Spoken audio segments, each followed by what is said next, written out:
TV 프로그램 중에 시청률이 가장 높은 프로그램이 뭐냐면 드라마입니다. 당연히 드라마예요.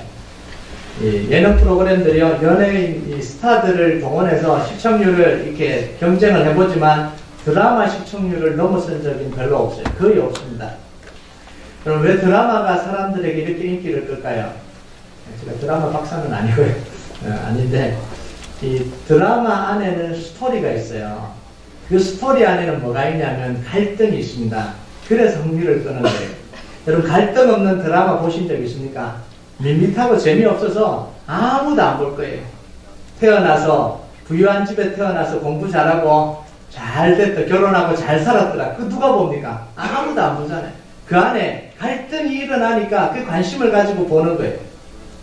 여러분, 갈등 유형도 굉장히 다양합니다. 첫 번째는 항상 나오는 갈등이 뭐냐면 착한 주인공 옆에 붙어서 사사건건 방해하고 괴롭히는 이 고통을 주는 인물이 등장하잖아요.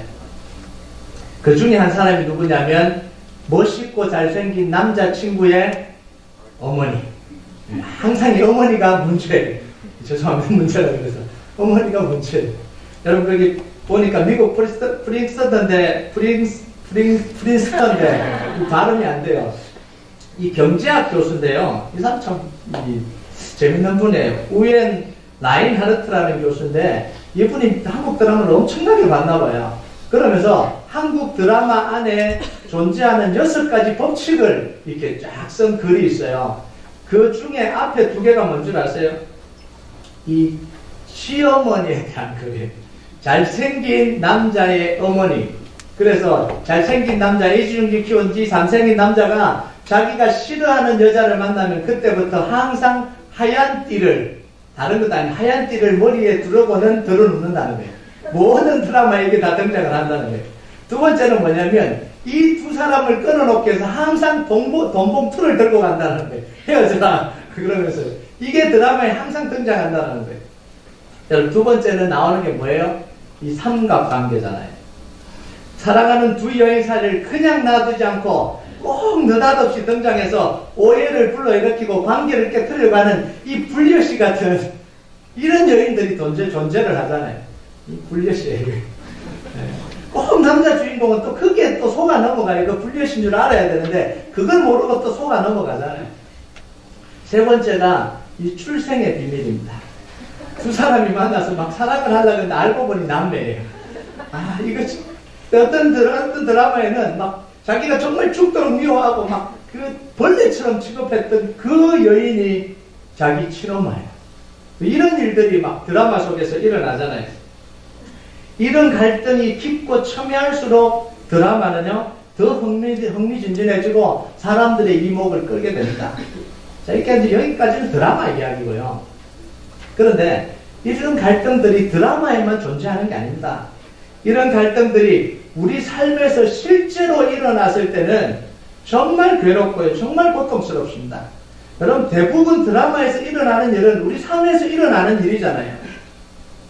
제3자 이야기일 때는 객관적으로 볼 수 있고요. 여유있게 볼 수 있고 적절하게 조언을 할 수도 있어요.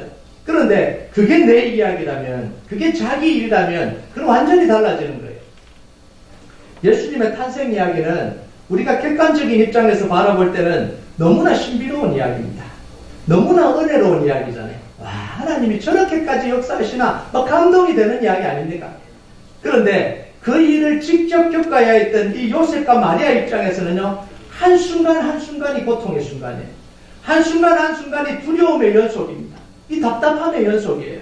여러분, 그 마음을 가지고 13절을 한번 읽어볼까요? 13절 같이 한번 읽어봅시다. 시작. 그들이 떠난 후에 주의 사자가 요셉에게 현몽하여 이르되 헤롯이 아기를 찾아 죽이려 하니 일어나 아기와 그의 어머니를 데리고 애국으로 피하여 내가 내게 이르기까지 거기 있으라 하시니. 자, 이게 예사로운 이야기가 아닙니다. 동방박사들의 방문을 받은 요셉과 마리아는 충격적인 소식을 하나 접하게 됩니다. 그게 뭐냐면 헤롯 왕이 지금 아기 예수를 찾아서 죽이려고 하고 있다는 거예요. 자기 아기를 찾아서 죽이려고 하고 있다는 거예요. 여러분, 이거 상상이나 했겠습니까? 왕이 왜? 이 헤롯 왕이 이 천하디천한 자기들의 이 아기를 왜 죽이려고 그러냐는 거예요. 설마 그런 일이 일어날까? 설마 그런 일이 일어날까? 그러고 그날 밤 잠이 들었습니다. 그런데 그 밤에 요셉의 꿈에 이 하나님의 사자가 나타나서 뭐라 그러냐면 애굽으로 피하라. 헤롯 왕이 이 아기를 죽이려고 하니까 지금 당장 일어나서 이 밤에 지금 당장 일어나서 애굽으로 피신다라는 거예요. 여러분 자다가 깬 요셉과 마리아는 이게 얼마나 두려웠겠어요. 얼마나 두렵고 놀랐으면 그 바로 조금도 지체하지 않고 그날 짐을 다 싸서 야반 도주하듯이 애굽으로 도망갔습니다. 여러분 이게 간단한 이야기입니까? 이 간단한 이야기가 아니잖아요. 옆 동네로 가는 것도 아니고요. 완전히 다른 나라로 피신을 하룻밤 사이에 피신을 가야 되는 이 상황을 여러분 한번 생각을 해보셨습니까? 여러분 이들은 이 베들레헴으로 올 때 이 호적을 하고 아기를 넣으면 다시 갈릴리로 돌아와서 소박한 삶을 살아가려고 꿈꾸고 있었잖아요. 그런데 이게 아닌 밤에 홍두깨예요. 그냥 어느 날 갑자기 아기를 죽이려 한다는 그 소식이 있으니까 나세로는 영영 돌아가지 못하고 어디로 갑니까? 이집트로 이 눈물의 피신을 해야 되는 거예요. 별로 이렇게 심각하게 감이 안 오시네요. 한국에서 잘 살고 있는데 갑자기 하룻밤에 자기를 죽이러 온다고 미국은 좀 좋은 데니까 다른 데로 야반도주 해야 된다는 건 얼마나 괴로운 그거예요. 그 다 깨져버린 거예요. 자기 삶의 계획이 다 산산조각 나버린 거예요. 여러분 한편 헤롯은 이 예루살렘에서 뭐예요? 왕궁에서 베들레헴으로 갔던 동방박사들이 돌아오기를 기다리고 있었습니다. 그런데 며칠이 지나도 동방박사들이 돌아오지 않자 헤롯은 자기가 속은 줄을 알고 군대를 급파합니다. 군대를 파견해서 베들레헴에 있는 아기들 중에 2살 아래 아기들은 다 죽이라고 명령을 내립니다. 이 잔인한 짓을 저지르는 거예요. 여러분 16절을 함께 한번 볼까요? 16절 같이 한번 읽어봅시다. 시작.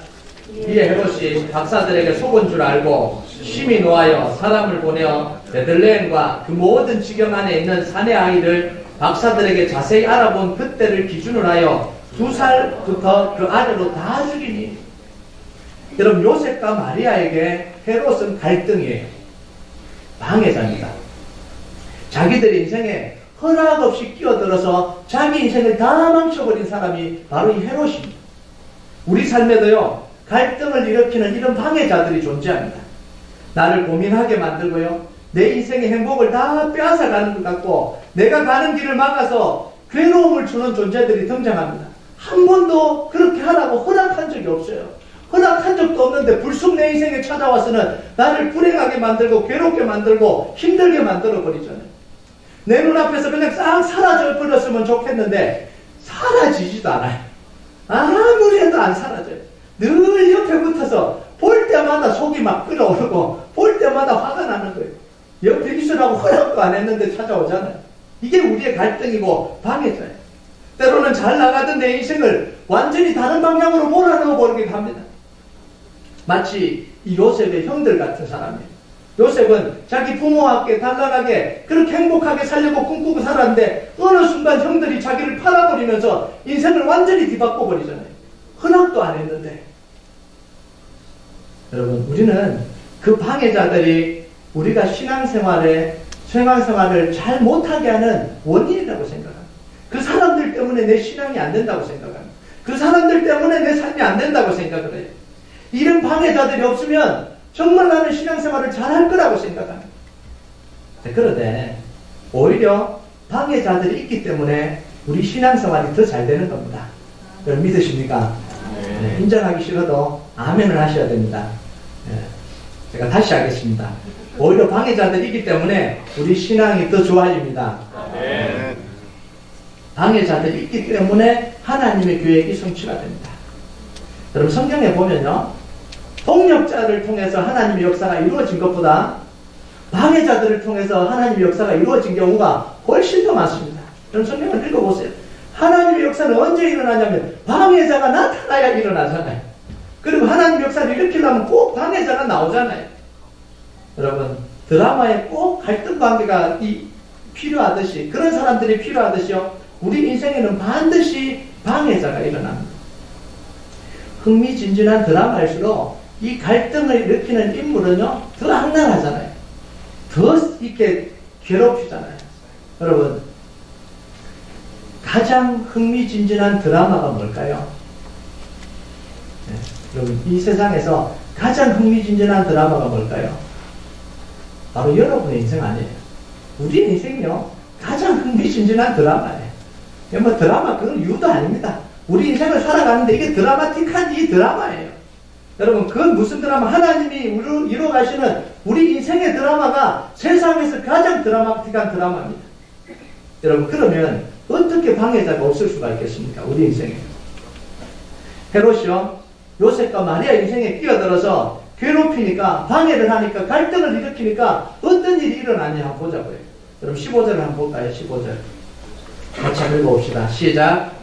헤롯이 죽기까지 거기 있었으니 이는 주께서 선지자를 통하여 말씀하신 바 애굽으로부터 내 아들을 불렀다 함을 이루려 하십니다. 자, 헤롯이 끼어들어서 방해를 하기 시작하니까 애굽으로부터 내 아들을 불렀다. 호세아 11장 1절에 이 예언이 이루어져 버립니다. 하나님의 역사가 방해되는 게 아니고 오히려 예언이 성취되어 버리잖아요. 여러분, 애굽으로부터 내 아들을 불렀다. 이건요, 모세의 이야기를 닮았잖아요. 모세 스토리와 좀 이렇게 모세 스토리를 연상시키잖아요. 자, 왜 마태는 예수님의 탄생 소식과 이 예언을 연결시킬까요? 그럼 사람이 이렇게 책을 쓰거나 작품을 쓸 때는 꼭 의도가 있잖아요. 그러니까 이 상황을 보면서 왜 모세의 이야기, 호세아서 11장 1절에 예언된 그 이야기를 왜 끌어들일까요? 왜 그것을 이스라엘 백성들이 보게 만들까요? 여러분, 이스라엘 백성들은 자신들의 현 상태가 애굽의 노예 상태 같다라고 생각하고 살았습니다. 이 로마의 통치를 받고요, 헤롯의 압제를 받고 고통 중에 있는 이 시대를 뭐라고 봤냐면 구원자가 필요한, 마치 이스라엘 백성들이 400년 압제를 당하고 바로에게 압제당하던 그 모습이 연상된다고 그렇게 생각하고 살았습니다.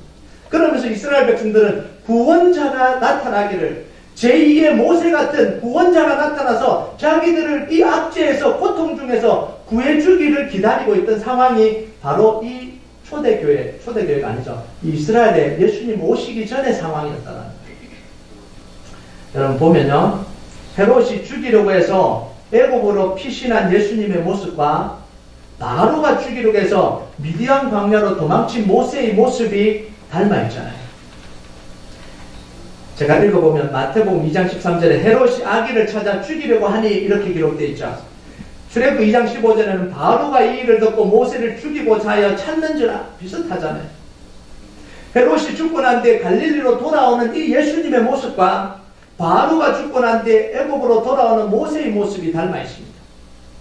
여러분 16절에 헤롯이 2살 아래 아이들을 다 죽이라고 이 명령 내리는 건 바로가 태어나는 남자 아기는 다 죽이라는 명령과 쌍둥이처럼 닮아 있어요. 여러분 바로가 태어난 남자 아기를 다 죽이라고 산파들에게 명령을 내렸을 때 어떤 일이 벌어졌습니까?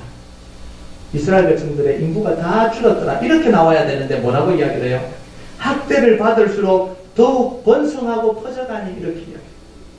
갈등이 일어났는데, 방해자가 일어났는데 다 몰살시키라 그랬는데 오히려 뭐라 그러냐면 학대를 받을수록 더 번성해서 퍼져나갔다, 그래서 바로가 두려워했다, 이렇게 이야기를 합니다. 여러분 바로가 남자 아기들을 나일강에 다 빠뜨리라 죽이라고 그랬을 때 이때 어떤 일이 일어납니까? 모세가 바로 왕궁으로 들어가는 역사가 바로 이때 일어나는 거예요.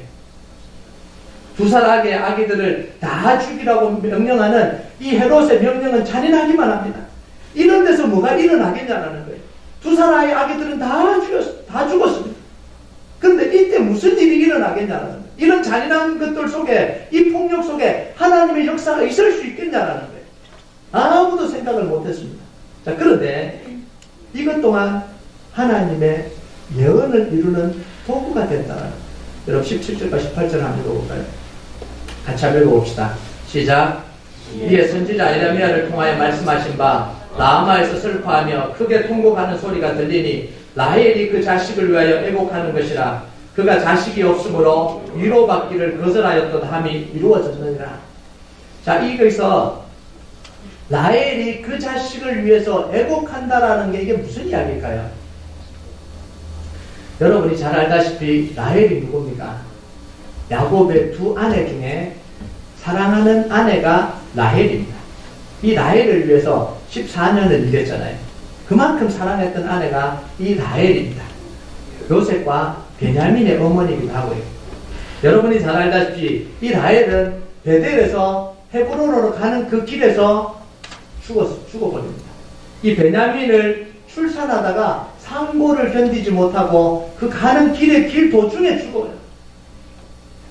야곱은 사랑하는 아내를 그곳에다가 매장했습니다. 그 길에다가 매장을 했어요. 이곳이 바로 라마입니다. 라마. 오늘 나오는 라마.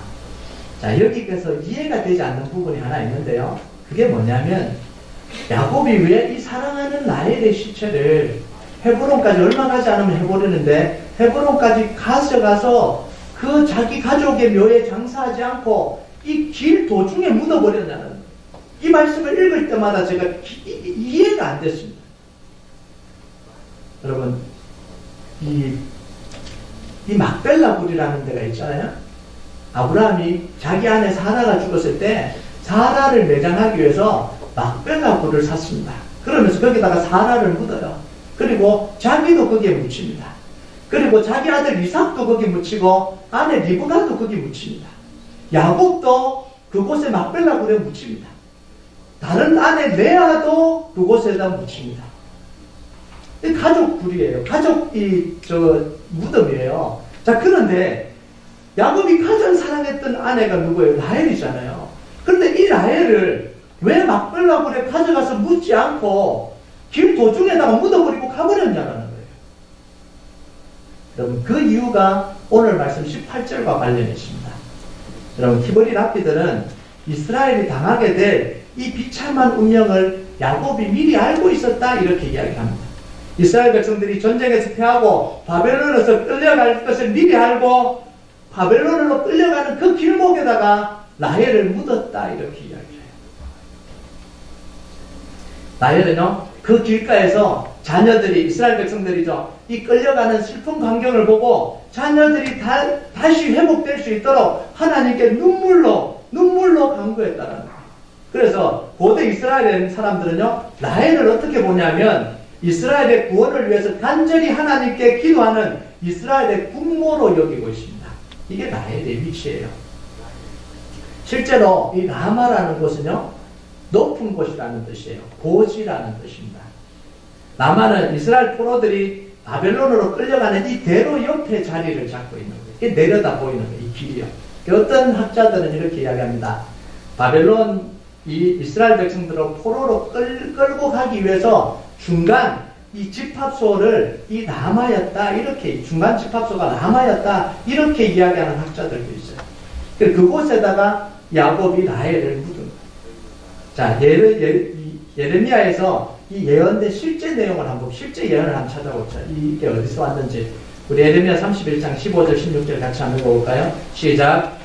여호와께서 이와 같이 말씀하시니라. 라마에서 슬퍼하며 통곡하는 소리가 들리니 라헬이 그 자식 때문에 애곡하는 것이라. 그가 자식이 없어져서 위로받기를 거절하는도다. 여호와께서 이와 같이 말씀하시니라. 내 울음소리와 내 눈물을 멈추어라. 내 입에 삭슬 받을 것인즉 그들이 그의 대적의 땅에서 돌아오리라. 여호와의 말씀이니라. 여러분, 라마에서 애곡하는 이 간구하는 이 라헬의 눈물의 기도를 들으시고 하나님이 응답하셨다, 이러는 거예요.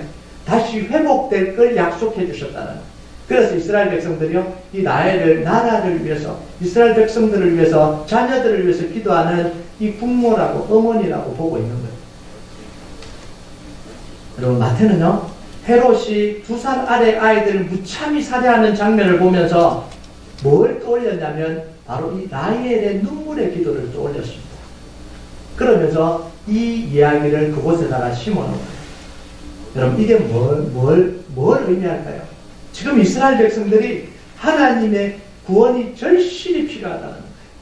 이 라헬이 끌려가는 이스라엘 백성들의 그 비참함을 보고 눈물의 기도를 호소했던 것처럼 지금 이스라엘 백성들의 상황이 이 구원자가 절실히 필요한 상황이라는 거예요. 그래서 이런 상황에서 예수님은 하나님이 보내신 구원자로 오신 메시아라는 사실을 부각시키고 있는 거예요. 그래서 예수님의 탄생이 바로 메시아의 탄생이라는 걸 알려주기 위해서 바로 이 이야기를 기록을 하는 겁니다.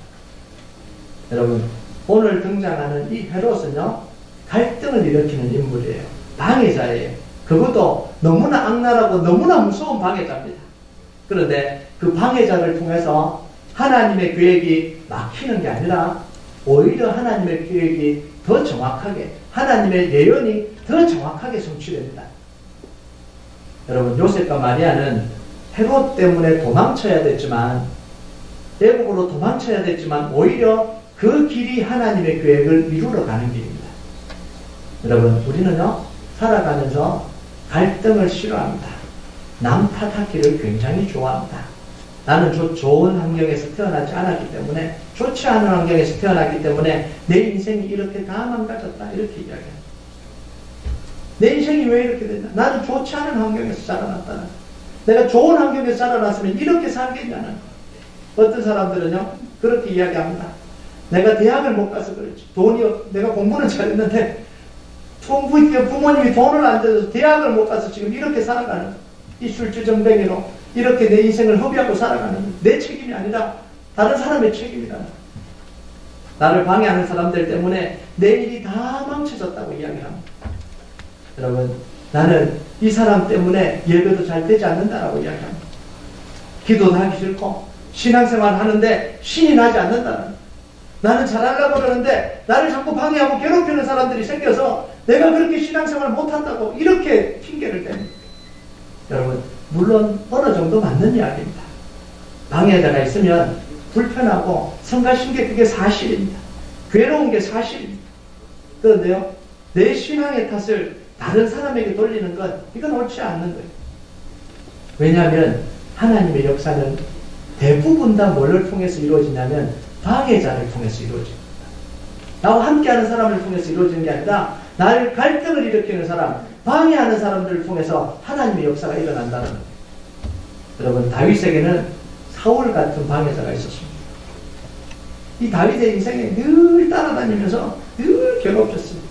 다윗을 만들어 놓은 건 사울이라고 해도 과언이 아닙니다. 그런데 사울은 되지 마시길 주님의 이름으로 축복합니다. 내가 저 사람 만들기 위해, 사람 만들기 위해서 괴롭히는 사람이 된 이유는 없잖아요. 예수님에게는 이 가룟 유다 같은 사람이 있잖아요. 바울에게는 항상 대적들이 따라다녔습니다. 선교지 가는 곳마다 바울을 대적하고 바울을 흩뚫고 이 유대인들을, 이 폭동을 일으키게 만들어서 선교지에서 쫓아내게 만드는 이런 대적들이 있었다고요. 그럼에도 불구하고 이 사도 바울의 선교 사역은 계속해서 이 역사가 일어나잖아요. 말씀에 흥하는 역사가 일어나잖아요. 모세에게는 바로라는 방해자가 있잖아요. 그럼 이들의 공통점이 뭡니까? 이들은요, 방해로 인해서 하나님의 일이 막혀버리거나 중단되지 않는다는 거예요. 방해자들이 아무리 막아도 하나님의 일은 중단되거나 막히지 않는다는 걸 보여주는 거예요. 여러분, 대적들의 방해 때문에 이들의 믿음이 약해지거나 이 믿음의 길을 포기하지 않았습니다. 방해자들 때문에 오히려 기도하고 오히려 하나님께 더 매달렸습니다. 결과적으로 방해자들 때문에 오히려 하나님의 더 큰 역사가 임하고 더 큰 은혜를 체험하게 됩니다. 여러분, 우리는요, 2016년 동안 하나님의 놀라운 은혜를 경험했습니다. 우리 교회가 이 여리고가 무너지는 경험을 했잖아요. 하나님의 놀라운 은혜를 경험했잖아요. 여러분의 가정에 여리고가 무너지는 것을 경험했습니다. 여러분의 인생에 하나님이 여리고를 무너뜨려 주시는 그 놀라운 은혜를 경험했습니다. 이제 우리는 2017년에 더 큰 하나님의 역사를 기대하고 있습니다. 이때 우리가 뭘 해야 되냐면 하나님의 놀라운 역사를 기대하는 것과 동시에 방해자들이 나타날 것들을 기대하셔야 됩니다. 여러분, 기대가 되십니까? 방해자들이 나타날 게 기대가 되십니까? 나로 하여금 실망하게 하고 낙심하게 하고 신앙의 의욕을 다 떨어버릴 방해자들을 만날 준비를 해야 됩니다. 좋은 일이 일어나겠지, 행복한 일이 일어나겠지, 이제부터 내가 뭔가를 해야지. 그것보다 더 우리가 준비를 해야 되는 게 뭐냐면 이 방해자들을 만날 준비를 해야 되는 거예요. 여러분, 그렇게 생각하시잖아요.